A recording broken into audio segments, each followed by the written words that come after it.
Good evening, CH people, or afternoon or morning, depending on when you're watching this. I'm writing this not from tomorrow or today, but a few days in the future, and recording it from multiple days in the future, not even in Rome anymore, actually. I'm back in Illinois now. But this was written in the Istanbul airport while waiting for my plane to get back to Chicago. So that's interesting. I'm sad the trip is over, really sad, actually. But this vlog for March 24th is about the large free day I had to spend in Rome. And, well, we didn't go to Rome. Here's the chowdown. Since we had a free day, we were actually free to do as we pleased. There were no officially scheduled events of any kind. I used this as an opportunity to explore other parts of Italy, and traveled by high-speed train to Florence, to the north of Rome. I traveled there with a few of my classmates, and once we got there, we started walking around Florence. We walked around in a market area and then went to the, excuse my pronunciation, Galleria dell'Accademia Art Museum. There was a lot of religious artwork, but most excitingly was Michelangelo's David sculpture. Michelangelo's masterpiece work, really. It was bigger than I expected. Following that, we grabbed some food at the Florence location of the Mercato Centrale, the same kind of mercado that we visited the other day. We then went to the Florentine Cathedral with the famous Duomo, which is a big red dome on top of it.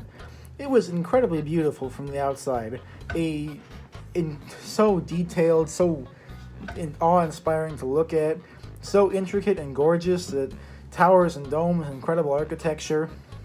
I couldn't believe it. We did go in to receive a religious service, a mass, given in English, but the inside was not as impressive as the outside, which surprised me. But perhaps that's intentional, to make the place a mindful reflection rather austere. Anyway, we walked around Florence for a bit more after that and visited some shops and squares, then took the train back to Rome. That was our free day, really.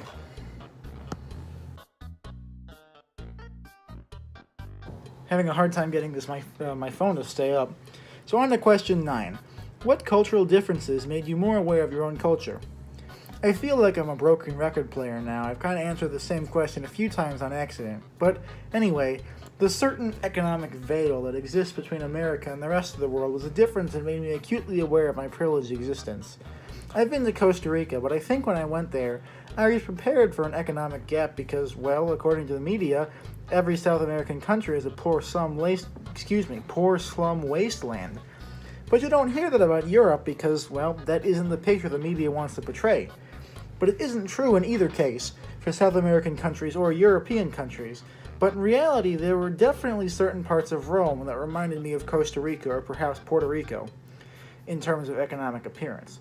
Sure, places like this exist everywhere, Chicago's South Side being an example in America, but for some reason, it never really occurred to me that Italy, a country I always thought of as being rich, might not even be as wealthy as the US.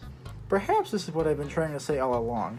The US is wealthy beyond belief, especially middle-class suburbs and cities, and this never really hit me, even while visiting rural areas in the US. The lifestyle of Rome, living in a relatively cramped space in an ancient city without skyscrapers and very little green space, and then moving out to the rural, semi-rundown countryside of the area around Rome, strikes very differently with my life in the US. I have been gifted benefits beyond my comprehension, really, and study abroad has allowed me to see that not everyone else lives as I do. Even though I knew it beforehand, mentally, I don't think I really understood it on a practical level, just how unique Chicago and its surrounding suburbs really are. The US exists in a bubble, culturally and economically, but now I know, and I can do my best to break out of this bubble. And really, isn't that the point of studying abroad? Good night.